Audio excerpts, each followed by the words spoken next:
सब बच्चे हाथ जोड़ेंगे। जय बोलो महावीर भगवान की, अनंता अनंत सिद्ध परमेष्टि भगवानों की। आचार्य भगवान इस युग के प्रथमाचार्य श्री चारित्र चक्रवर्ती शांति सागर जी महान मुनिराज की। आचार्य भगवान श्री विद्यानंद जी महाराज की। आचार्य भगवान श्री शुद्ध सागर जी महाराज की। आचार्य भगवान श्री प्रमुख सागर जी महाराज की। आचार्य भगवान श्री विद्यासागर जी महाराज की। मुनि श्री प्रणम्य सागर जी महाराज की। मुनि श्री हनुमान सागर जी महाराज की। श्रेयांश नाथ भगवान की। भगवान के ज्ञान कल्याणक महामहोत्सव की। नमीनाथ नेमिनाथ भगवान की।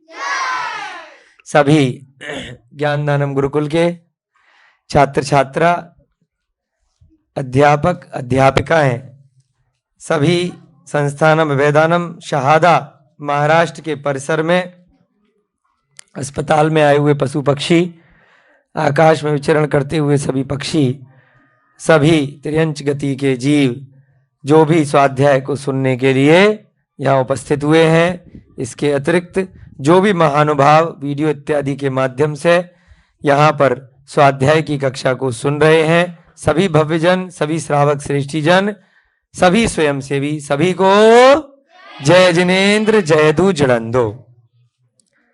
छोटे मोटे बच्चे बहुत अच्छे लग रहे हैं। आज शनिवार का दिन, अमावस्या भी है आज, शनि अमावस्या, श्रेयांशनाथ भगवान का ज्ञान कल्याणक है। ऐसे दिन आज हम कई दिनों से आपकी ब्राह्मी की कक्षा चल रही है। आज बाद में ब्राह्मी की कक्षा कराएंगे, पहले आप लोगों को कथाएं सुनाएंगे। धम्म कहा बहुत दिन से चली नहीं है हमारी कथा, इसको ऊपर कर देना, अगर जरूरत पड़ेगी तो कुछ लिखवाना पड़ेगा। अभी हमने जो पिछली कथा सुनी थी उस कथा को आज आप लोगों के समक्ष रिवाइज करेंगे और उसके बाद आज एक नई कथा लेंगे, वज्र कुमार मुनि की कथा। जो बच्चे नए हैं, जो पिछली कथा में नहीं आए थे, प्रणम्य सागर महाराज द्वारा रचित यह धम्म कहा नाम का ग्रंथ है। सब बच्चे देख लो, धम्म कहा, क्या नाम है? धम्म कहा, वेरी गुड। इसका अर्थ होता है हिंदी या मराठी में धर्म की कथाएं। क्या होता है? हाँ, इनसे हमें कुछ ना कुछ शिक्षा मिलेगी। तो पिछली कथा में हमने ये प्राकृत भाषा की कथा का संग्रह है। पवन भैया जी, दिल्ली में अभिषेक भैया जी से पूछ लेना, जो प्राकृत के बच्चों ने एग्जाम दिए थे उसके रिजल्ट आ गए क्या? बाद में पूछ लेना। जो दिल्ली में आपका ज्ञानदानम गुरुकुल की शाखा चल रही है, वहां पर लगभग 40 लोगों ने प्राकृत अभी पढ़ी थी और उसमें से 20 बच्चों ने पेपर दिए। कई लोगों ने नहीं दिए क्योंकि उनका एज और बहुत सारा क्राइटेरिया पूरा नहीं था। पढ़े लगभग 40 लोगों ने था, तो 20 लोगों ने पेपर दिए हैं प्राकृत के। कुंद कुंद भारती में जाकर के दिल्ली में अपभ्रंश साहित्य अकादमी जयपुर से जो संस्था है, तो आप लोगों का भी इसी महीने जनवरी में जो बच्चे का इंटरेस्ट होगा उन सबका रजिस्ट्रेशन कराया जाएगा। और बहुत बढ़िया कोर्स है, विश्व में अभी से आपको पहचान मिलने लग जाएगी कि प्राकृत सीख गए। पूरे विश्व में जैसे ब्राह्मी की इस समय बहुत मांग है, ऐसे ही प्राकृत भाषा की भी बहुत डिमांड है ना। बड़े बड़े प्रोफेसर लोग प्राकृत सीखते हैं, बड़े बड़े विश्वविद्यालय में इसके कोर्स होते हैं, अलग से बहुत मोटी मोटी फीस ली जाती है। तो यहाँ पर आप लोगों को निशुल्क एक तरह से यहीं पर उसका कोर्स कराया जाएगा। दिसंबर में उसके पेपर होंगे। कब होंगे? अभी क्या चल रही है? जनवरी। 1 साल तक पढ़ाई जाएगी, थोड़ा थोड़ा करके, है ना, डेली थोड़ी थोड़ी सी। तो जिससे कि जैसे आप लोगों को मराठी भाषा आती है, ऐसे ही प्राकृत भाषा भी आई जाएगी। कल मुनि प्रणम्य सागर महाराज जी का एक वीडियो देख रहे थे, किसी ने दिखाया, तो उसमें बड़ा अच्छी बात बोली कि जितनी अधिक भाषाओं का आपको ज्ञान होता है उतनी तेज आपकी स्मरण शक्ति और बुद्धि हो जाती है।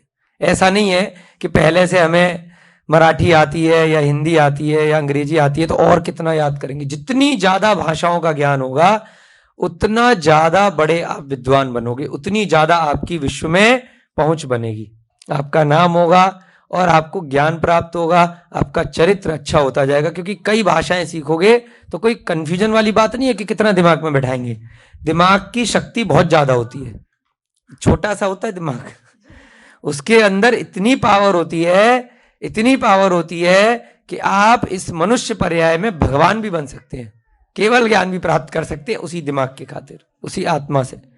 तो इसलिए जितनी ज्यादा लैंग्वेज माने भाषाएं आपको आती होंगी उतना ज्यादा आप इंटेलिजेंट हो जाओगे, बुद्धि तेज होगी, बुद्धि कम नहीं होगी।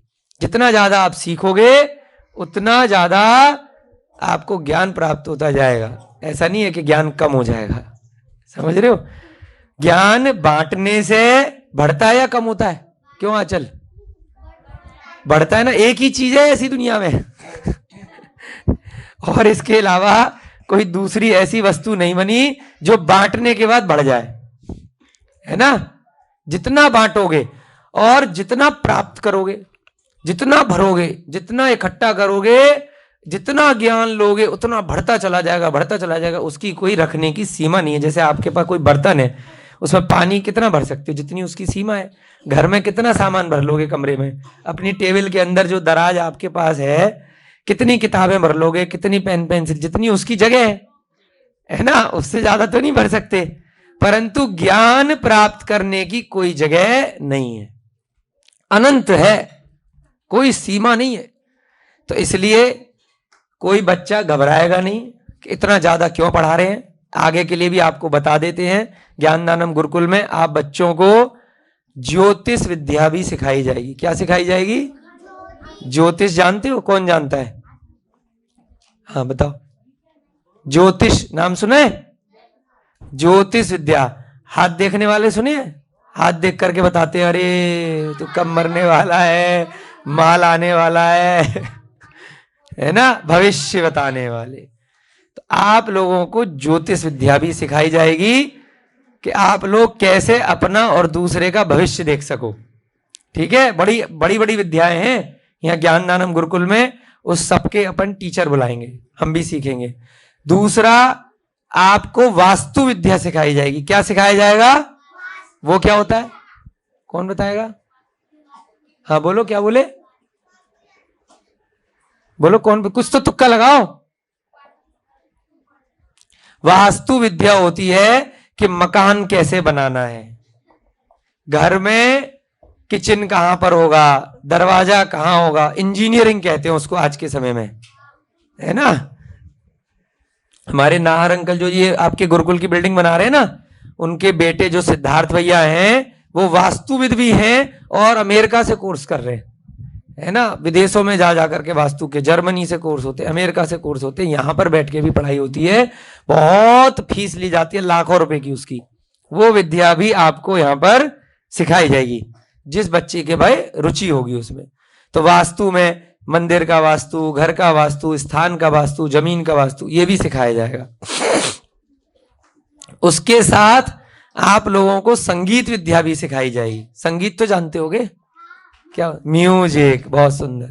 वाद्य यंत्र भी सिखाए जाएंगे, तबला बजाना, हारमोनियम बजाना, बैंड बाजा बजाना, सब चीज सिखाई जाएगी। नृत्य करना, नृत्य विद्या भी सिखाई जाएगी। शास्त्रीय संगीत, कथक, है ना, और डिस्को डांस, हीरो हीरोइन, वो भी सिखाएंगे। ठीक है, अभिनय करना भी सिखाएंगे। अभिनय क्या होता है? अमिताभ बच्चन क्या करता है? एक्टिंग। एक्टिंग माने अभिनय करना, वो भी सिखाया जाएगा। धीरे धीरे कैसे एक्टिंग करनी है, कैसे आपको प्ले करना है, नाटक कैसे करना है। ठीक है, उसके अलावा धीरे धीरे पवन भैया जी आपको स्टेज पे लाकर भाषण देना तो सिखा ही रहे, तो नेता बनना भी सिखाया जाएगा, है ना। स्टेज पे लीडर कैसे बनना है ना। और एक चीज जो सब बच्चे हाथ खड़ा करते हैं, अध्यापक बनना भी सिखाया जाएगा कि टीचर कैसे बनते हैं। ठीक है, पढ़ाना भी सिखाया जाएगा। इसके अलावा बहुत सारी शिल्प कलाएं हैं, पीछे आपके सामने लगी रही हैं। हथकरघा की मशीनें, ये भी चलाना सिखाएंगे बीच बीच में, कि कैसे अपना स्वयं का कपड़ा बनाना है ना, आना चाहिए। हस्तशिल्प कलाएं, हैंडमेड आर्टिकल, कैसे डिजाइन बनानी है, कैसे कपड़ा बनाना है, कैसे अलग अलग सुंदर सुंदर वस्तुएं बनानी है। तो बहुत सारी कलाएं, आदिनाथ भगवान के समय से जो 72 कलाएं प्रचलित थीं, उनमें से जो जो कला जिस जिस रूप में आज भी हमारे सामने अवेलेबल है, प्रस्तुत है, वो कलाएं आप लोग बच्चों को जिसकी जैसी रुचि होगी उसको सिखाएंगे, और जिसकी सब में रुचि है उसको सब चीज सिखाएंगे। क्या दिक्कत है। और हमारे शुभम भैया जी कंप्यूटर भी सिखाएंगे आपको और कैमरा भी सिखाएंगे, ठीक है ना।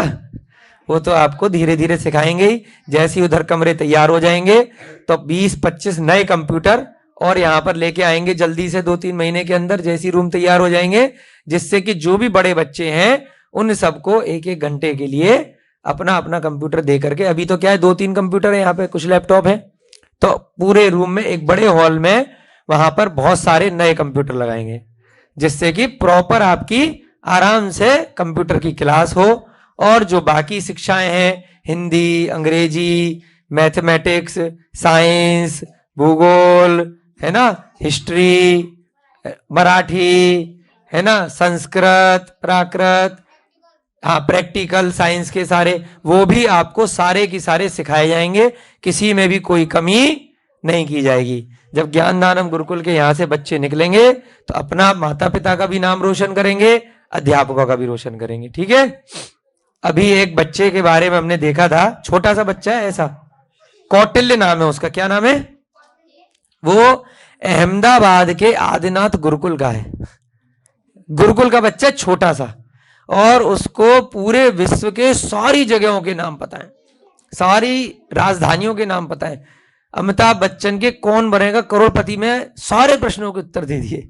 छोटा सा बच्चा है, गुरुकुल का है, 5-7 साल का होगा वो। जो देखा है आपने कौटिल्य जो आता है, कंप्यूटर का बच्चा बोलते हैं उसको, कंप्यूटर भी, वो भी आपके जैसे एक जैन गुरुकुल का पढ़ने वाला, आदिनाथ भगवान का गुरुकुल है अहमदाबाद में, वहां का पढ़ता है। एक बच्चा और है वहीं के गुरुकुल का, वो भी बड़ा इंटेलिजेंट है, वो भी कई जगह आता है।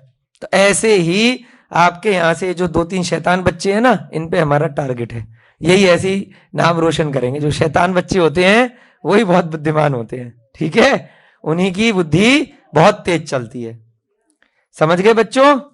आज आपको इसलिए बता दिया कि धीरे धीरे करके, और यहाँ पर तरह तरह के गेस्ट लेक्चरर भी आएंगे, अलग अलग चीजों के अलग अलग विद्वान आएंगे, वो भी आपको पढ़ाएंगे, हम भी पढ़ाएंगे, और बाकी जो 5-6 गुरुजी अभी यहाँ पर हैं वो सभी आपको धीरे धीरे पढ़ाएंगे। चलिए, अभी तक हमने 7वीं कथा इस प्राकृत भाषा में पढ़ी थी, विष्णु कुमार मुनि की कथा। कौन सी? हाँ, कई बच्चे उसमें नहीं थे, तो उसको हम रिपीट करेंगे जल्दी से 10-15 मिनट में, और फिर नई कथा लेंगे आपके लिए, वज्र कुमार। किसकी? वज्र कुमार मुनि की कथा। किनकी? वज्र कुमार मुनि की। अभी आज कौन सी चलेगी, रिपीट कराएंगे इसको, जिससे कि जिनकी छूट गई है वो इसको समझ लें। क्या नाम है? लिख दो भैया जी बोर्ड पे, विष्णु कुमार मुनि की कथा। रक्षाबंधन कौन कौन जानता है? मनाते हैं, हाथ पे राखी बांधते हैं, सब जानते हैं, बहुत सुंदर। तो रक्षाबंधन क्यों मनाया जाता है? उसका उसी दिन क्यों मनाया जाता है? उसकी कथा विष्णु कुमार मुनि से जुड़ी हुई है ना। मुनियों की रक्षा करने की प्रथा शुरू हुई थी, और साथ साथ भाई अपने बहन की भी रक्षा करने का उसी दिन प्रसंग बहुत सारी अन्य कथाओं में आ जाता है। लेकिन मूल रूप से उस दिन जो तिथि थी, उसके हिसाब से मुनियों की, साधुओं की, मंदिरों की रक्षा करने का हम लोग संकल्प लेते हैं कि पूरे वर्ष में या वर्ष के आगे पीछे बाद में कभी भी किसी भी धर्म क्षेत्र पर, किसी मंदिर पर, किसी साधु पर कोई विपत्ति आएगी तो क्या करेंगे? उसकी रक्षा करेंगे, है ना, उसको बचाएंगे, उसको सेव करेंगे। तो यहां पर भैया जी हेडिंग लिखेंगे, विष्णु कुमार मुनि की कथा।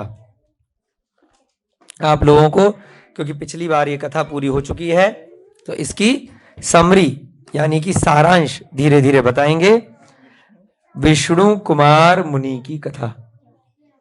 हाँ, छोटे ऊ की मात्रा आएगी, विष्णु कुमार मुनि, बस इतना लिख दो। उज्जैन नाम की एक नगरी थी। किस नाम की? वहां पर 4 लोग रहते थे, 4 मंत्री। उनका क्या नाम था? बृहस्पति। बेटा कोई बच्चे, ये कौन है? मुखौटा लगा के बैठा है और सबसे बातचीत कर रहा है। मुखौटा उठाओ पहले तो, जिससे शक्ल दिखाई दे, ठीक है। डाकू बन के बैठे हुए हैं और बातचीत कर रहे हैं, कभी बगल वाले से कभी आगे वाले से। कोई बच्चा बातचीत नहीं करेगा, नहीं तो ये छड़ी है जादू की, यहीं से उड़ के जाती है, ठीक है ना, उड़ के जाती है, बहुत उड़ के ऊपर तक, ठीक है। तो वहां के उज्जैन के राजा थे श्री वर्मा। कौन थे? उनके 4 मंत्री थे। उन मंत्रियों के नाम थे बलि, बृहस्पति, प्रहलाद और नमूची। चारों मंत्री हमारे गुरुकुल के बच्चों की तरह बदमाश थे, है ना, बातचीत करते थे, शैतान थे, उद्दंड थे, चारों की चारों मंत्री। एक दिन उनकी उज्जैन नगरी में 700 मुनिराज आए। कितने आए? 700। उनके गुरु थे अकंपनाचार्य। कौन थे? अकंपनाचार्य उनके गुरु थे। 700 मुनिराज आए। राजा ने महल की छत्ते से देखा कि सारी पब्लिक, सारी प्रजा कहां भागी जा रही है। मंत्रियों से पूछा, उन्होंने कहा कि भाई आपको नहीं मालूम इतने बड़े मुनिराज आए हैं, तो उनके दर्शन के लिए जा रही है सारी पब्लिक। उद्यान में, नगर के बाहर ठहरे हैं, गार्डन में। तो राजा ने कहा चलो हम भी चलते हैं परिवार के साथ। राजा जी मंत्रियों के साथ मुनि महाराज और मुनियों के दर्शन करने जा पहुंचे। वहीं पर अकंपनाचार्य मुनि महाराज को अपने ज्ञान में आ गया। जैसे अभी बता रहे थे ना कि ज्ञान की कोई सीमा नहीं है, तो ज्ञान में भविष्य में क्या घटना होने वाली है फ्यूचर में पहले ही आ जाती है अपने तप के कारण से। तो अकंपनाचार्य को आने वाली अनहोनी का अंदेशा लग गया। उन्होंने अपने सारे शिष्यों को बोल दिया कि राजा इत्यादि आए तो ज्यादा व्यर्थ के विवाद में उनसे नहीं पढ़ना है, सवाल जवाब नहीं करने हैं, शांति से अपना ध्यान लगाओ, सामायिक करो। जब राजा और मंत्री वहां पहुंचे, सारे की सारे मुनि बैठ करके क्या कर रहे थे? ध्यान लगा के बैठे थे। कोई स्वाध्याय कर रहा था, कोई ध्यान में था, कोई सामायिक में था। तो वहां राजा ने सबको नमोस्तु किया, जैसे अपन लोग करते हैं। कोई मुनि महाराज आते हैं, नमोस्तु नमोस्तु। मुनि महाराजों ने किसी ने कोई जवाब नहीं दिया।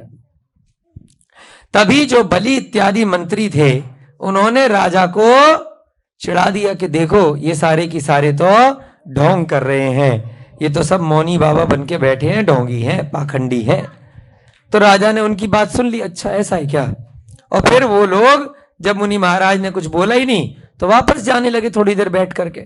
जब वापस जाने लगे तो रास्ते में एक मुनि महाराज जो आहार लेकर के थोड़े विलंब से आए थे, लेट से आए थे, उनका नाम था श्रुत सागर। क्या नाम था? श्रुत सागर। तो वो रास्ते में उनको मिल गए। तो वहीं पर जो मंत्री थे उन्होंने राजा के सामने श्रुत सागर को छेड़ दिया, है ना, कमेंट मार दिया कि देखो ये एक पाखंडी, एक ढोंगी, नग्न साधु चला आ रहा है, अपनी उदर की पूर्ति खा पी करके देखो कैसे आ रहा है, मटक मटक करके घूमता हुआ। तो छेड़ दिया राजा के सामने। अभी राजा कुछ कहता उससे पहले ही श्रुत सागर जी को गुस्सा आ गया, अच्छा हमें पाखंडी कहते हो, अभी बताओ तुम्हें कितना आता है। तो अपने ज्ञान का प्रदर्शन कर दिया उन्होंने, वाद विवाद शुरू कर दिया कि तुम ज्यादा ज्ञानी हो या मैं ज्यादा ज्ञानी हूं, मैं तुम्हें बताता। तो चारों मंत्री एक तरफ और वो मुनि महाराज श्रुत सागर एक तरफ। वाद विवाद में श्रुत सागर जी जीत गए। राजा के चारों मंत्री लज्जा होकर के अपने घर वापस आ गए, लज्जित हो गए शर्म से कि अरे एक मुनि महाराज ने हमें हरा दिया, उनका नॉलेज, उनका ज्ञान इतना अच्छा था। अब राजा के सामने बेइज्जती हो गई।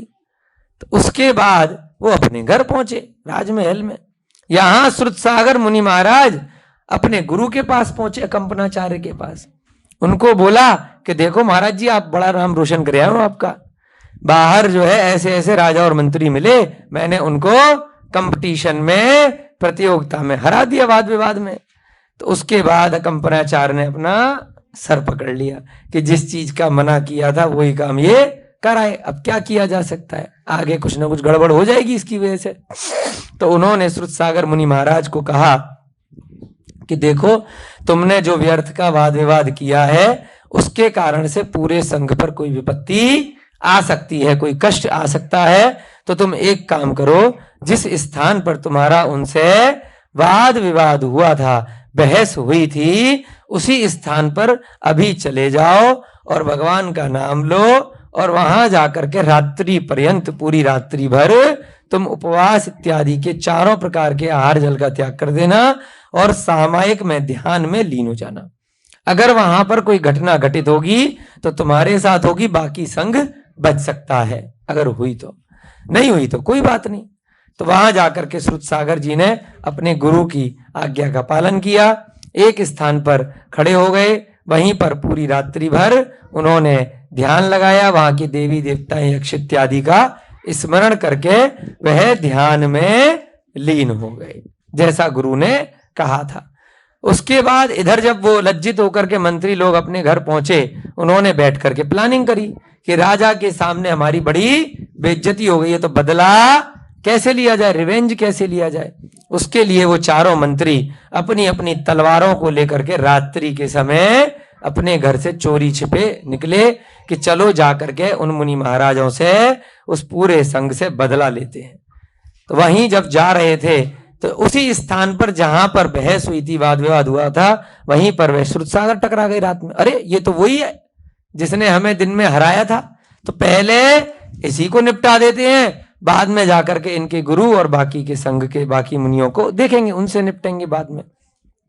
चारों की चारों एक साथ तलवार से श्रुतसागर मुनि महाराज पे आक्रमण कर देते हैं, परंतु उस स्थान का जो यक्ष था, जो देवता था, उसका अपना जो सिंहासन है वह तुरंत कंपायमान हो जाता है कि निर्ग्रंथ मुनि महाराज पे, दिगंबर मुनि महाराज पे, जो किसी का कुछ नहीं बिगाड़ते, उनके ऊपर किसी ने आक्रमण किया है।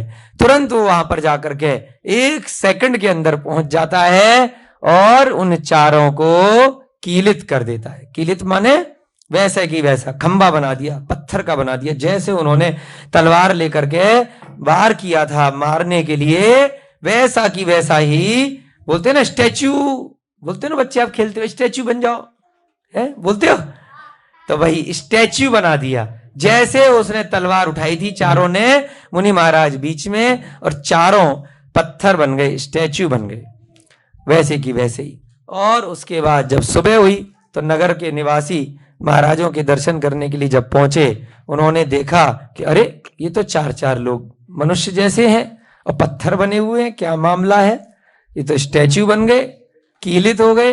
तो सब मामला समझ में आ गया कि तलवार है इनके हाथ में, कुछ गड़बड़ से आए होंगे और यहाँ पर चमत्कार हो गया और ये सब की सब पत्थर बन गए, स्टैच्यू बन गए।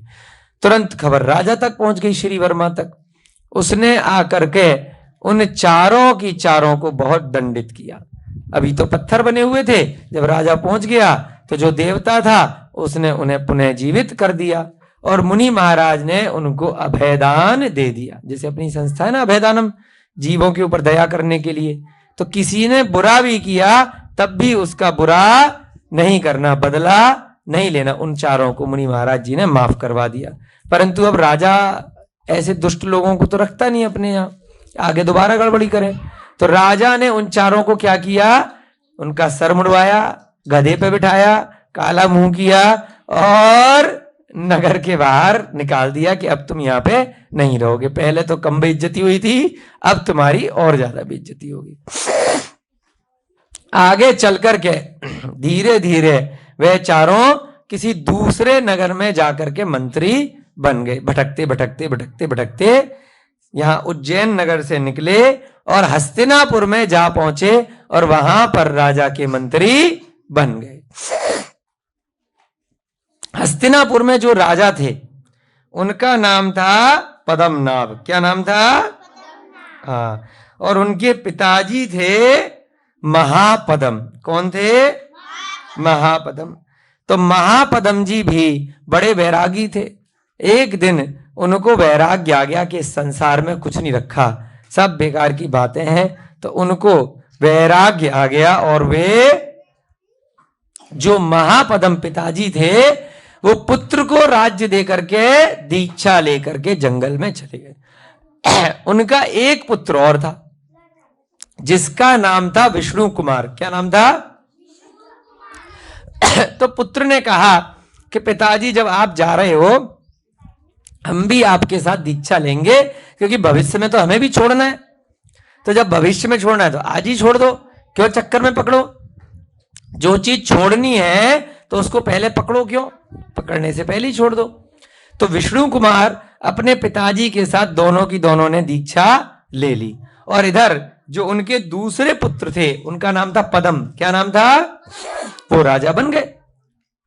ये चारों मंत्री जो उज्जैन से निकाले गए थे, ये चारों की चारों मंत्री उन पदम राजा के यहां पर मंत्री बन गए। एक पड़ोस का राजा था जो बार बार आकर के अपने किले में छिप जाता था और वहां से आकर के हस्तिनापुर में आकर के आक्रमण करता था। जैसे ही उसको पकड़ने का प्रयास करते थे नगर के बाहर अपने किले में छिप जाता था। तो ये चारों मंत्रियों में से जो मंत्री थे बलि, उसने कहा कि मैं आपको उसकी उद्दंडता से मुक्ति दिला सकता हूं। राजा ने कहा ठीक है। पदम ने तो उसने अपनी चतुरता के साथ में उस जो दुष्ट राजा था जो आक्रमण करता था बार बार हस्तिनापुर में, उसको छल कपट से बंदी बना लिया और खुश कर दिया। किसको? पदम राजा को। तो पदम राजा ने अपने ऊपर जो बार बार आक्रमण होता था, अटैक होता था, उससे चूंकि बचा लिया उसके मंत्री ने। तो उसे कहा कि मांगो बेटा, क्या मांगते हो। अब जैसे आप बच्चे हो तो आप अगर कुछ अच्छा काम कर दो तो पिताजी माताजी या गुरुजी क्या कहेंगे कि बेटा मांगो, क्या मांगते हो।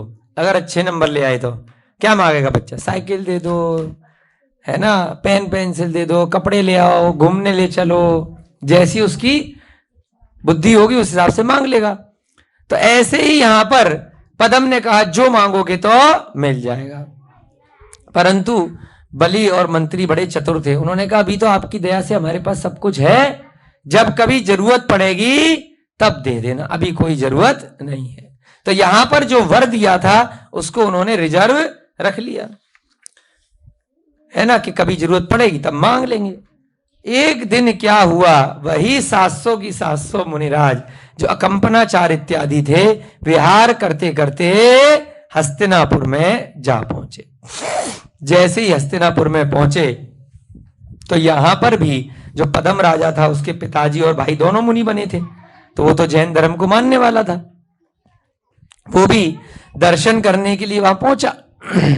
तो यहां पर उन चारों ने अपने राजा को बोला कि बहुत अच्छी बात है, लेकिन उनको ध्यान आया अरे ये तो वही सारे की सारे हैं जिनकी वजह से हमें यहां पर भटकते भटकते अपना राज्य छोड़ करके यहां आना पड़ा हस्तिनापुर में। तो बदला अब इनसे लेंगे। बलि और बाकी के जो प्रहलाद, बृहस्पति, नमूची मंत्री थे, उन्होंने पदम राजा को बोला कि आपको ध्यान है कि जो हमने पहले एक बार वर मांगा था वो वर आज हमें दे दो, ज्यादा नहीं 1 हफ्ते के लिए आप हमें हस्तिनापुर का राजा बना दो। कितने दिन के लिए? 1 हफ्ते के लिए हमें हस्तिनापुर का राजा बना दो और आप शांति से अपने घर में बैठो, राज्य काज का काम हम देखेंगे। इधर उन्होंने राजा बनने का वर ले लिया, प्राण जाए पर वचन न जाए। तो राजा ने उनको अपने वचन के कारण से राज्य दे दिया। और यहां उन्होंने 1 हफ्ते तक क्या किया, खूब जबरदस्त जो मुनि महाराज अपना तप कर रहे थे वहां जाकर के चारों तरफ आग लगा दी। क्या किया? आग लगा दी बहुत बुरी तरह। क्या लगाई बच्चों? किसने लगाई? उन चारों मंत्रियों ने। और उस आग लगा करके उसमें बलि देने लगे, यानी कि जो पशु हैं, बकरे हैं, गाय हैं, भैंस हैं, मुर्गे हैं, उनको ले ले करके उसमें उनकी यज्ञ में आहुति देने लगे। क्योंकि उस समय कई जगह वेदों के साथ छेड़खानी हो गई थी कि वेदों में क्या है कि बलि वगैरह दे सकते हैं, ऐसा वहां पर आ गया था। तो उस गलत प्रथा को उन लोगों ने वहां पर चालू कर दिया, उस बलि आदि जो राजा बन गए थे। तो क्या किया उन्होंने, खूब सारा वहां पर उनका चमड़ा, जिंदा पशु वहां पर मारने लगे और जला दिए, जिस कारण से अकंपनाचार्य इत्यादि जो 700 मुनि महाराज थे उन्होंने कुछ भी उनका विरोध नहीं किया। और क्या करा उन्होंने? सभी प्रकार से आहार इत्यादि का त्याग करके ध्यान में बैठ गए कि भाई अगर इस उपसर्ग से हमें किसी ने बचा लिया तो ठीक है, हम आहार इत्यादि लेंगे, अगर नहीं बचे तो हमारा शरीर और आत्मा अलग अलग है, हम ऐसे ही इस अग्नि में जल जाएंगे, हमारा किसी से भी कोई विरोध नहीं है। तो वो सारे की सारे 700 मुनिराज वहीं उसी अग्नि के अंदर में चारों तरफ से आग लगा दिए, बाहर निकलने का कोई रास्ता नहीं है, और अपने ध्यान में बैठे हुए हैं। इतना घोर उपसर्ग उनके ऊपर हुआ। किनके ऊपर हुआ? अकंपनाचार्य इत्यादि 700 मुनिराजों पर। और यहां पर जो पद्म राजा के जो पिताजी थे, क्या नाम था उनका? क्या नाम था? महापद्म। यहां पर उनके गुरु को जो श्रुत सागर चंद्र थे, वहां पर उनको ज्ञान में आया कि भाई ऐसे ऐसे अकंपनाचार्य इत्यादि मुनि महाराजों पर किसी ने उपसर्ग किया है, कुछ आक्रमण किया है। तो उन्होंने अवधि ज्ञान से ऐसा जान लिया, अपने ज्ञान में बैठे बैठे कहीं का कहीं। अवधि ज्ञान क्या होता है? कौन बताएगा बच्चा? अवधि ज्ञान क्या होता है? अवधि ज्ञान में यहीं पर बैठे बैठे आपको दूसरे स्थान का ज्ञान हो जाएगा। भूत, भविष्य और वर्तमान, पहले का भी ज्ञान हो सकता है, भूतकाल का, भविष्य काल का भी हो सकता है, और वर्तमान पर अन्य स्थान पर क्या चल रहा है ना, सामने जो चीजें, उसके अलावा कहीं अन्य पर कौन क्या कर रहा है, उसका भी ज्ञान अवधि ज्ञान में हो जाता है। तो ऐसे श्रुत सागर चंद्र नाम के जो मुनि महाराज थे, उनको अवधि ज्ञान में आ गया कि कंपनाचार्य इत्यादि पे 700 मुनि जो हैं, कोई बलि नाम का मंत्री बहुत उपसर्ग कर रहा है। तो उन्होंने कहा कि भाई हमारे एक शिष्य हैं विष्णु कुमार, उनको विक्रिया रिद्धि हो गई है। कौन सी रिद्धि हो गई है? बोलो। विक्रिया रिद्धि। कौन सी रिद्धि हुई है? उस रिद्धि में क्या होता है कि अपना शरीर बड़ा छोटा कर सकते हैं। आप कर सकते हो अपना बड़े शरीर को बड़ा छोटा? है अचल? हाँ, नहीं कर सकते ना।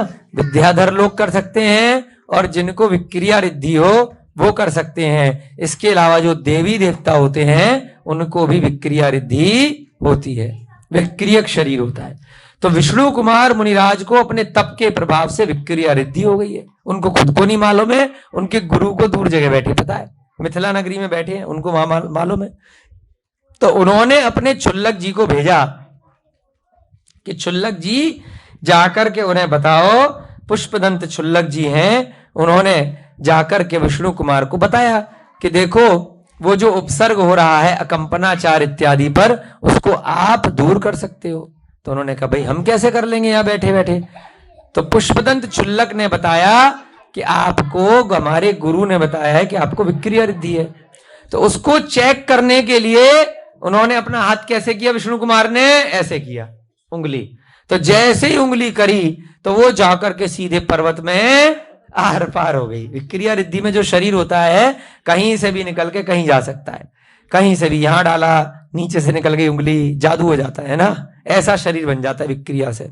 कितना भी बड़ा हो जाता है, बहुत बड़ा उनका हाथ हो गया, पर्वत में प्रवेश करके दूर तक फैल गया। तो उन्हें समझ में आ गया कि अच्छा विक्रिया रिद्धि हुई है। वो तुरंत अपनी रिद्धि के माध्यम से मुनि महाराज के उपसर्ग दूर करने के लिए हस्तिनापुर में जा पहुंचे। कहां जा पहुंचे? वहां जाकर के पहले तो अपने भाई के कान पकड़े। उनका भाई कौन है?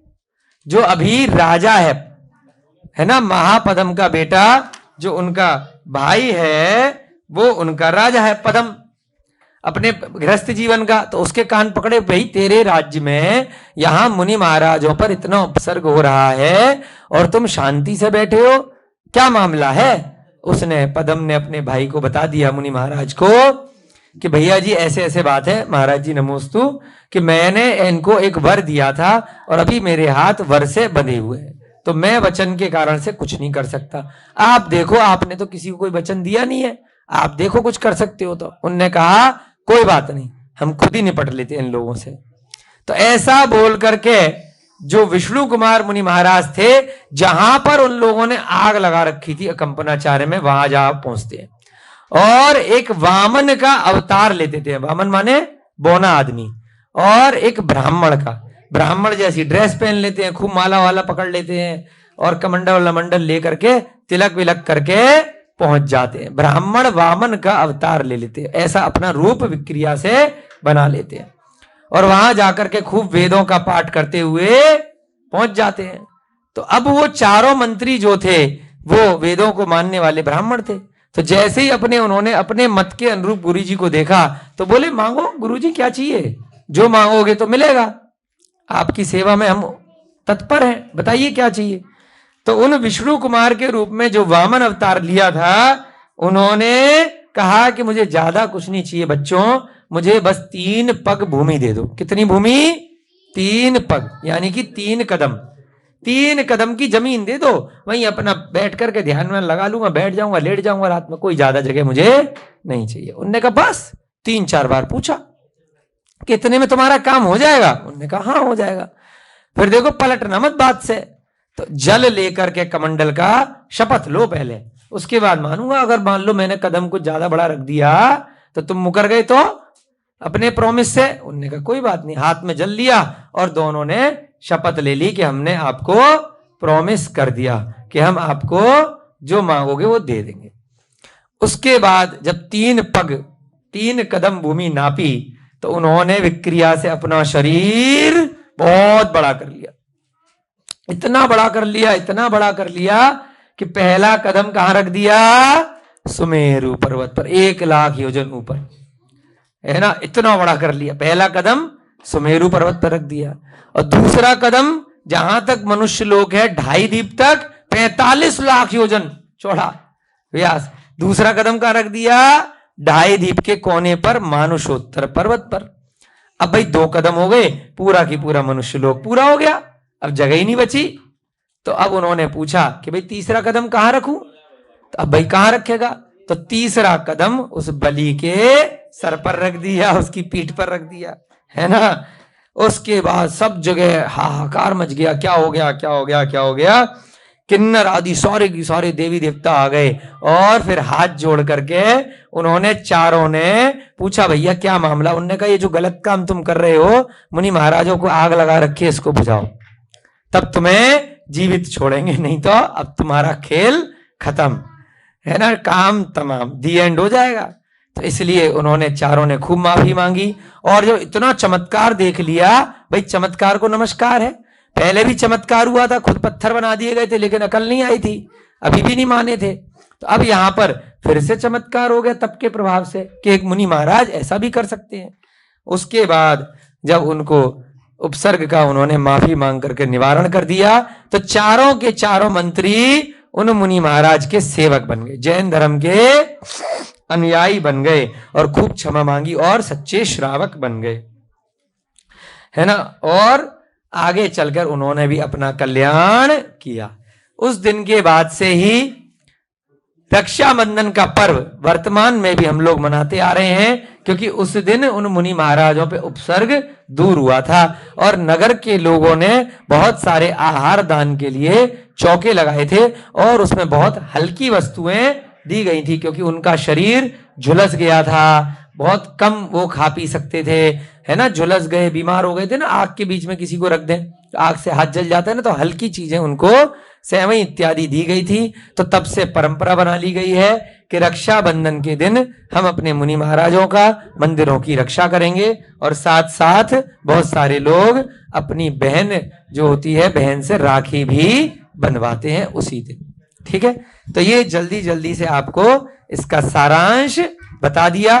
थोड़ी लंबी कथा थी इसलिए सारांश बताने में भी आपको समय लगा। अब अगली कथा आज आपकी शुरू करेंगे। जल्दी से सब बच्चे मिलकर के मंगलेंगे आज, है ना। सब बच्चे हाथ जोड़ेंगे और धम्म कहा के अंदर जो प्राकृत भाषा का मंगलाचरण है उसे पढ़ेंगे। पागद भाषा मूला दिस्सदी व्यवहार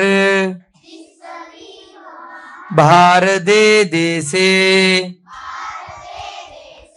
पादेसिग भाषा सुम अज्जवी सद्दा सुड़ज्जन्ती मा आए जा भाषा सा सब्बेसिम हिय ए देदी सुहम रेहो सहजे जायदी परोपरम भासमाणाणम भाषा सद्द वियारो भाषा ए सब भाव सब भावो भाषा ए संकारो संकदी वीणाण सुह समायारो। कल इसका अर्थ हिंदी वाला बताएंगे, अभी हम अगली कथा शुरू करेंगे। ठीक है, अब धीरे धीरे पढ़ेंगे इस कथा को।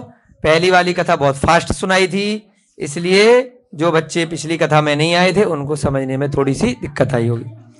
चलिए, हमारे पवन भैया जी बोर्ड पे लिखेंगे वज्र कुमार मुनि की कथा। इनकी कथा बोलो, वज्र कुमार मुनि की कथा। किसकी कथा? वज्र कुमार। ठीक है, चलिए शुरू करेंगे। वज्र कुमार लिख दो यहां पर। अब नई कथा किसकी चल रही है? वज्र कुमार की। हस्तिनापुर में बल नाम के एक राजा थे। किस नाम के? हाँ, इसके बाद पढ़ाएंगे, वाली कथा पूरी हो जाएगी। ब्राह्मी कराएंगे, इंग्लिश भी कराएंगे। हाँ, लिख दो वज्र कुमार मुनि की कथा। हाँ हाँ, इसके बाद करा देंगे, है ना। 2:30 बजे तक ये कराएंगे छोटी सी कथा, फिर 2:30 से 3 दूसरी क्लास करेंगे। ठीक है, लिखो हस्तिनापुर, लिख दो भैया। जगहों के नाम लिखेंगे। हस्तिनापुर में बल नाम के एक राजा थे। हस्तिनापुर कौन सी जगह है? बोलो सब बच्चे। राजा का नाम है बल, नीचे लिख दो बल। पुर में छोटी ऊ की मात्रा आएगी। हाँ, पुर में छोटे ऊ की मात्रा आएगी। हस्तिनापुर, बोलो हस्तिनापुर। राजा का नाम बल। उनके पुरोहित का नाम गरुण था। पुरोहित माने क्या होता है? मंत्री वगैरह को ही पुरोहित बोलते हैं। पुरोहित कौन है उनका? गरुण। गरुण नाम रख सकते हैं किसी का भी, जैसे वरुण नाम होता है, गरुड़ नाम होता है ना। पुरोहित, रोहित नहीं, पुरोहित। पुरोहित, हाँ पे छोटी की मात्रा। पुरोहित माने मंत्री। उसका नाम क्या था? गरुण। वह सोमदत्त पुत्र के साथ रहते थे। उनके पुत्र का क्या नाम था? सोमदत्त। पुरोहित का नाम बेटा आगे लिखो गरुण। पुरोहित डैश गरुण, यानी राजा का मंत्री कौन था? गरुड़। और उसका पुत्र कौन था? सोमदत्त। हाँ, गरुण, गरुण। ठीक है ना। पुत्र लिखो इसका, पुरोहित का पुत्र, गरुण का पुत्र। आगे लिखो गरुण का पुत्र सोमदत्त। सोमदत्त समस्त शास्त्रों को पढ़कर के अहिच्छत्रपुर में अपने मामा सुभूति के समक्ष जाकर के कहता है, मामा जी मुझे दुर्मुख राजा के दर्शन करा दो। अब ये जो कौन है? सोमदत्त। सोमदत्त किसका बेटा है? मंत्री का। ठीक है, तो इसने बहुत सारी एजुकेशन ले ली, ज्ञान प्राप्त कर लिया, शास्त्र पढ़ लिए सारे। जैसे आप बच्चे पढ़ रहे हो ना, बहुत अच्छे से पढ़ाई पूरी कर ली। पढ़ाई पूरी करने के बाद अपने मामा के पास गया अहि क्षेत्र में और बोला, मामा जी मैंने दुर्मुख राजा का नाम सुना है, उनसे मिलना है, मिलवा दोगे क्या? गर्व से भरे सुभूति जो मामा थे उसे राजा के दर्शन नहीं कराए। कि मैं क्यों मिलवाऊं, है नहीं मिलवाता, कोई सेटिंग वेटिंग कर ली तो। कई बार क्या होता है ना कि कोई काम पड़ता है किसी से, अरे भाई उन नेताजी से आपकी जान पहचान है, उन गुरुजी से आपकी जान पहचान है, मेरे क्लास में जरा मैथ में नंबर कम आए हैं। तो दूसरे गुरुजी अंग्रेजी वाले आपके अच्छे पढ़ती थी, आपने कहा गुरुजी थोड़ा सेटिंग करवा दो, पेपर आउट करवा दो पहले से, है ना, मैं थोड़ा मैथ में कमजोर हूं।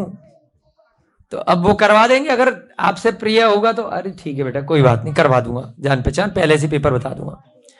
और अगर वो तेज निकले कि क्यों बताएं भाई ये तो गलत है, ऐसे कैसे। तो यहां पर भी अपने मामा को बोला, कौन, ये जो ध्यान से सुनो पवन जी, ये बच्चा अपने मामा को बोला कि मुझे दुर्मुख राजा के दर्शन करने। यहां पे लिखो, एक दूसरा राजा है दुर्मुख, दूसरा राजा दुर्मुख। मामा जी से बोला कि भाई मुझे दुर्मुख जी से मिलवा दो, कोई काम वाम निकला है, कुछ काम धंधा निकला है। उनने मना कर दिया, मैं नहीं मिलवाऊंगा। तब हट से वह स्वयं राजसभा में चला गया। अच्छा आप नहीं मिलवाओगे तो मैं खुद ही चला जाऊंगा। तो वह दुर्मुख राजा के पास स्वयं चला गया। वहां उसने राजा के दर्शन करके अपनी समस्त शास्त्रों में निपुणता प्रकट कर दी कि देखो मैं कितना विद्वान हूं, जिससे राजा ने प्रसन्न होकर उसे मंत्री पद पर स्थापित कर दिया। सुभूति मामा ने उसे मंत्री पद पर देखकर अपनी यज्ञ दत्ता पुत्री का विवाह उसके साथ कर दिया। देखो बताओ, ध्यान से सुनो सब बच्चों, बड़ी इंटरेस्टिंग कहानी है, बड़ा मजा आएगा इसको सुन करके। ये जो सोमदत्त है, इसने अपने मामा को बोला कि मुझे, मैं इतना पढ़ लिख गया हूं, इतना इंटेलिजेंट बन गया हूं, तो मुझे जरा दुर्मुख राजा से मिलवा दो, कुछ काम वाम मिल जाए। उन मामा ने पहले तो मना कर दिया। फिर वो सोमदत्त सीधे दुर्मुख के पास पहुंच गया। दुर्मुख मां के ऊपर रा निकलेगा, रा नहीं आएगा, दुर्मुख मां के ऊपर रा, आधा रा। तो दुर्मुख राजा के पास जब वह सोमदत्त पहुंच गया और अपनी विद्वता का परिचय दे दिया, देखो मैं कितना विद्वान हूं, मुझे एबीसीडी भी आती है, मुझे गणित भी आता है, मुझे विज्ञान भी आता है ना, मुझे अंग्रेजी भी आती है, और मुझे शास्त्र भी आते हैं, मुझे धम्म कहा भी आती है, मुझे प्राकृत भी आती है ना, ब्राह्मी भी आती है, बहुत सारा ज्ञान उसको आता था। तो उसका ज्ञान देख करके दुर्मुख ने सोमदत्त को अपने यहां मंत्री बना दिया। यहां लिखो, दुर्मुख ने क्या किया, सोमदत्त को अपना मंत्री बना दिया। अब मामा जी को लगा, अरे ये तो बेटा दूसरे का मंत्री बन गया और हम तो कुछ नहीं कर पाए। तो मामा जी की एक बेटी थी, उसका नाम था यज्ञ दत्ता। दुर्मुख ने सोमदत्त को मंत्री बना दिया। अब पैसे वाले के साथ हर एक कोई अपनी बेटी का ब्याह कराना चाहता है कि नहीं चाहता है, कि अच्छा धनी आदमी मिल जाए। अब भी बच्चे बड़े हो जाओगे तो आपके पिताजी की क्या इच्छा होगी कि कोई बढ़िया सा या तो पढ़ा लिखा आदमी मिल जाए, अच्छा सा कमाने वाला मिल जाए, अच्छी नौकरी हो या अच्छा बिजनेस हो, है ना, यही इच्छा करेंगे पिताजी। तो यहां पर जब मंत्री बन गया सोमदत्त, तो उसके जो मामा पहले मिलवा नहीं रहे थे दुर्मुख से, उन्होंने यज्ञ दत्ता का विवाह सोमदत्त से कर दिया, है ना, कुल चेंज हो जाता है। तो मामा के बच्चों के विवाह हो जाते हैं। अपने जो घर परिवार में चाचा वगैरह में विवाह नहीं होते हैं, क्योंकि गोत्र सेम रहता है ना, मामा का गोत्र अलग हो जाता है। तो कई बार प्राचीन काल में और आज भी कई बार देखने को मिलता है कि मामा वगैरह में शादियां हो जाती हैं बच्चों की। ठीक है, यहां पे लिख दो यज्ञ दत्त, बेटा लिख लो यज्ञ दत्ता का विवाह, यहीं पे लिख लो यज्ञ दत्ता का विवाह किससे हो गया, सोमदत्त से विवाह हो गया। एक समय वह यज्ञ दत्ता जब गर्भिणी हुई, तब उसे वर्षा काल में आम के फल खाने का दोहला हुआ। अब क्या हुआ, शादी हो गई, तो क्या हो गई, वो यज्ञ दत्ता गर्भवती हो गई। गर्भवती माने प्रेग्नेंट हो गई। अब उसके बच्चा होने वाला हुआ। जैसे आप सारे बच्चे होते हो ना, है ना, जब गर्भवती होती है माता, तब बच्चे का 9 महीने बाद जन्म होता है। उसे क्या बोलते हैं, क्या बोलते हैं, गर्भवती। तो यहां पर ये यज्ञ दत्ता क्या हुई, गर्भवती हो गई शादी के बाद। तो इसका मन किया कि आम खाएं। क्या खाएं, आम खाया जाए, है ना, आम का फल। उद्यानों में आम के फल की खोज करके सोमदत्त ने देखा। अब पति को भेजा, बेचारा पति तो पति है, बीवी बोलेगी तो जाना पड़ेगा, है ना। मैडम ने बोला कि मुझे आम खाने हैं। अब आजकल की तरह तो है नहीं कि माजा पी लो, आम खाने की इच्छा करे, वो कोल्ड ड्रिंक आती है ना आम की, या आम की टॉफी खा लो, है रेडीमेड, उसमें नकली वाली। तो पहले तो भाई ओरिजिनली चलते थे। तो अब वो क्या करा, इसका पति कौन है यज्ञदत्ता का? सोमदत्त। सोमदत्त बेचारा आम का पेड़ ढूंढने निकला, है ना। आम का पेड़ उसको मिल गया एक गार्डन में, एक उद्यान में। तो जब उसे आम का पेड़ मिला, उसके नीचे उसने देखा सुमित्र आचार्य योग से विराजमान है। कौन से आचार्य? यहां लिख लो भाई साहब, आचार्य सुमित्र। उस आम के पेड़ के नीचे एक मुनि महाराज बैठे हैं। क्या नाम है मुनि महाराज का? सुमित्र। क्या नाम है? सुमित्र नाम के मुनि महाराज आम के पेड़ के नीचे बैठे हुए हैं। वह वृक्ष समस्त फलों से भरा हुआ है, खूब सारे आम लग रहे हैं। एक ही पेड़ मिला गार्डन में, उस पेड़ के नीचे मुनि महाराज बैठे हैं। उसने उस वृक्ष से फलों को लेकर किसी आदमी के साथ घर पे पहुंचा दिया। अब क्या हुआ भाई साहब? गजब हो गया, गजब।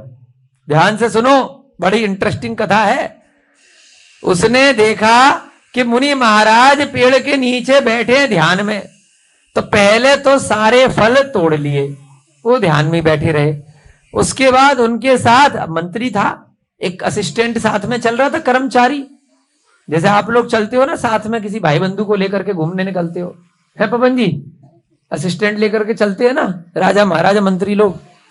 तो वो सारे की सारे फल बोरे में रखवाए और अपने अनुयायी को, असिस्टेंट को बोला, जूनियर को, कि बेटा इनको जरा घर भेज दो, हमारी जो पत्नी है यज्ञदत्ता, उसको आम खाने, उसको अच्छे से आम खिलाओ, हम जरा मुनि महाराज के दर्शन करके इनसे वार्तालाप करके बाद में आते हैं। जब मुनि महाराज का ध्यान खत्म हुआ तो क्या हो गया? गजब हो गया। क्या हो गया? जब उसने उनके प्रवचन सुने तो क्या हो गया कि क्या करेंगे घर जा करके, कुछ नहीं रखा। इतनी मुश्किल से ये मनुष्य भव मिला है, कहां चक्करबाजी, अभी बच्चा होगा, फिर उसका देख रेख करेंगे, ये होगा वो होगा, 50 कहानियां, स्कूल में एडमिशन दिलवाना पड़ेगा, फिर स्कूल रोज रोज छोड़ करके आओ, लेकर के आओ, खिलौने दिलवाओ, गाड़ी दिलवाओ, साइकिल दिलवाओ, कितने खर्चे हैं, कितना ड्रामा है। उसने कहा अभी तो हुआ ही नहीं है, अभी देखते हैं। तो वो क्या किया उसने, सोमदत्त ने वहीं पर दीक्षा ले ली, आम भेज दिए घर पे अपनी बीवी के पास में, यज्ञदत्ता के पास में, और खुद संसार से विरक्त हो गया। तपश्चरण को धारण करके जिनागम के अध्ययन करने में लीन हो गया। जब वह मुनि परिपक्व हुआ तब नाभिगिरी पर आतापन योग से स्थित हो गया। अब अपने घर ही नहीं गया, वहीं पर ध्यान में अपने गुरुजी बना लिए उसने, सुमित्र नाम के। उन्हीं से पढ़ता लिखता रहा और खूब ध्यान तप इत्यादि करता रहा, और उन्हीं के साथ साथ आहार चर्या के लिए निकल जाता था, घर वापस ही नहीं गया। कुछ समय बाद वह मुनि, कौन मुनि? यही जो सोमदत्त था। सोमदत्त क्या बन गया? मुनि महाराज बन गया। वह नाभिगिरी पर क्या करने लगा? आतापन योग, यानी कि अपनी योग मुद्रा में, ध्यान अवस्था में बैठा था, है ना। इधर क्या हुआ? 9 महीने पूरे हो गए। इधर मुनि महाराज बनकर के वह ध्यान लगा करके बैठ गया, और इधर 9 महीने में क्या होता है, जब गर्भवती स्त्री होती है तो बच्चा हो जाता है ना। इधर यज्ञदत्ता ने, जो इसकी बीवी थी सोमदत्त की, कौन थी? यज्ञदत्ता, इसने एक पुत्र को जन्म दे दिया, इसके बच्चा हो गया, पति मुनि हो गया। इस प्रकार के समाचार को सुनकर के वह अपने भाई के समीप चली गई कि भाई मेरा पति मुनि हो गया, मुझे दाल रोटी कौन खिलाएगा, कौन मेरा खर्चे का इंतजाम करेगा, कौन मुझे आभूषण दिलवाएगा। तो पत्नी ने क्या किया, अपने मायके चली गई। मायके जानते हो आप, सब बच्चे जानते, मामा नाना जहां रहते हैं ना, जहां मम्मी जो है, माँ जो है, उनका शादी से पहले का घर होता है, उसे क्या बोलते हैं? मायके बोलते हैं। तो यज्ञदत्ता अपने बच्चे के साथ कहां चली गई? मायके चली गई। एक गाना भी है ना, मैं मायके कब जाओगी तू, है सुना सुना, मायके कब जाएगी तू, है मेरी बीवी लौट के ना आए, मायके कब जाएगी, हे भगवान। तो ऐसे ही इसकी जो पत्नी थी यज्ञदत्ता मायके चली गई भाई के पास। पुत्र की शुद्धि को जानकर के वह अपने भ्राताओं के साथ नाभिगिरी पर पहुंचती है। वहां पर आतापन योग में स्थित सोमदत्त मुनि को देख करके अति क्रोध से उसने वह बालक उन मुनि के चरणों में रखकर और अनेक दुर्वचन कहकर अपने घर चले गए। देखो कमाल हो गया, ऐसी स्टोरी कहीं और सुनने को नहीं मिलेगी पहले। वो अब ऐसा कुछ नियम होता है कि भाई माँ बाप का नाम लिखवाना है कहीं स्कूल में एडमिशन कराने के लिए, है ना, तो बच्चे की कुछ शुद्धि करानी होती है पैदा होने के बाद, अगर पति जीवित है तो पति तो मुनि बन गया था, तो वहां पर उस बीवी ने क्या किया, बच्चे को लेकर के नाभिगिरी जा पहुंची। कहां जा पहुंची? नाभिगिरी। कहां पहुंच गई बताओ बच्चों, कहां पहुंची? नाभिगिरी में वो मुनि महाराज क्या कर रहे थे? वो ध्यान अवस्था में बैठे थे। तो उन मुनि महाराज के पास अपने बच्चे को लेकर के रख दिया कि भाई ये तुम्हारा भी तो बच्चा है और अब इसको तुम संभालो, मैं क्यों देखूं इसकी देखरेख पूरे जीवन भर, अकेले के लिए इतना मुश्किल है और ये बच्चे का भी निर्वहन करूं।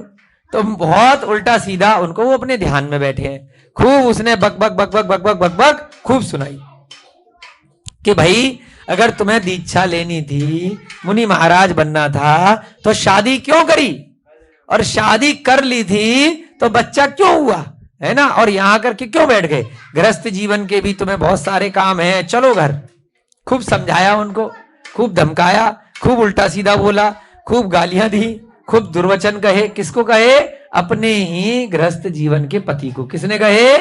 पत्नी ने, यज्ञदत्ता ने। और बच्चे को वहां पर छोड़ करके चली गई। क्या किया? बच्चे को वहीं पर छोड़ दिया। इस प्रकार से अब देखेंगे हम आगे क्या होता है।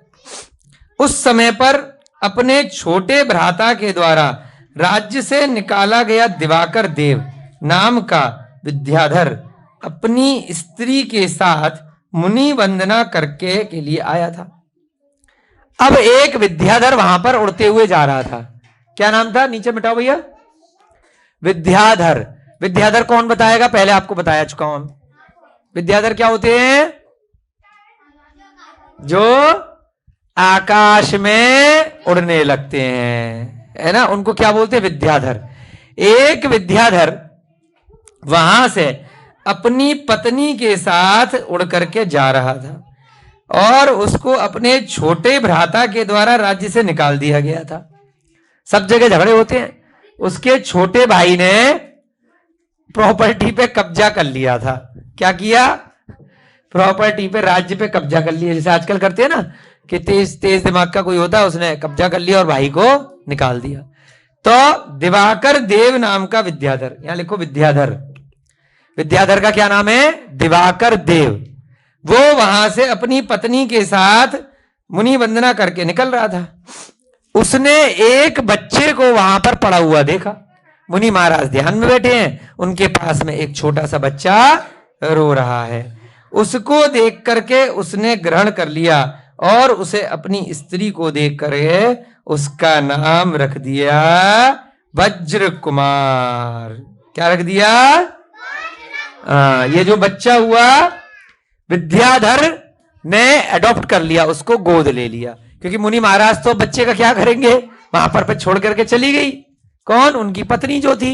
अब बच्चा वहां पड़ा है, मुनि महाराज अपने ध्यान में बैठे हैं, अपनी आत्मा के ध्यान में। तभी क्या हुआ? एक विद्याधर वहां पर उड़ता हुआ आया, उसका नाम था दिवाकर देव। उसने उस बच्चे को, जो यज्ञदत्ता और सोमदत्त का बच्चा था, उसको अपनी पत्नी को दे दिया। उस बच्चे का नाम क्या रखा? नीचे लिखो वज्र कुमार। ठीक है, उस बच्चे का नाम वज्र कुमार पड़ गया। वह वज्र कुमार कनक नगर में विमल वाहन मामा के समीप सभी विद्याओं को पढ़ करके धीरे धीरे तरुण हो गया। अब वह बच्चा धीरे धीरे खूब बड़ा हो गया, खूब ज्ञान प्राप्त उसने कर लिया अपने मामा के यहां रह करके। ठीक है, आगे की कथा आपको कल सुनाएंगे। आपका समय हो रहा है, किसकी कथा चल रही है? वज्र कुमार की। तो वज्र कुमार कौन है? वह सोमदत्त का और यज्ञदत्ता का पुत्र है। सोमदत्त यज्ञदत्ता के लिए जब आम लेने के लिए गए तो आम के पेड़ के नीचे एक मुनि महाराज बैठे थे। उनको देख करके उनको वैराग्य हो गया और वो वहीं पर मुनि बन गए, घर वापस ही नहीं गए। आम बीवी के लिए भेज दिए कि आम बेटा तू खा लिया, तेरे को आम की ज्यादा ललक हो रही है, हमें छोड़ दे। तो वो मुनि महाराज जब पर्वत पर बैठ करके तपस्या कर रहे थे तो उनकी जो पत्नी थी यज्ञदत्ता, उसने बच्चा होने के बाद वहीं पर छोड़ दिया कि तुम जानो तुम्हारा काम जाने, इस बच्चे को मैं भी नहीं पालूंगी, तुम्हें पालना पड़ेगा, तुम अपने आप मुनि महाराज बनके इसका पालन पोषण करो। उसके बाद वह बच्चा विद्याधर एक देव आया जिसका नाम था दिवाकर देव, उसने उसको अडॉप्ट कर लिया, उसने उसको गोद ले लिया और अपनी पत्नी को दे दिया। अब वह बच्चे का नाम उन्होंने क्या रख दिया? वज्र कुमार। तो वह वज्र कुमार जब बड़ा हो गया तो उसके बाद हम देखेंगे उसका आगे क्या हुआ। कल के दिन इस वज्र कुमार की कथा को हम आगे बढ़ाएंगे। जय बोले महावीर भगवान की, अनंता अनंत सिद्ध परमेष्ठी भगवानों की। इस युग के प्रथमाचार्य श्री चारित्र चक्रवर्ती आचार्य भगवान श्री शांति सागर जी महान मुनिराज की, श्रेयांसनाथ भगवान की, भगवान के ज्ञान कल्याणक महामहोत्सव की सभी को जय जिनेन्द्र, जय दू जड़ंदो।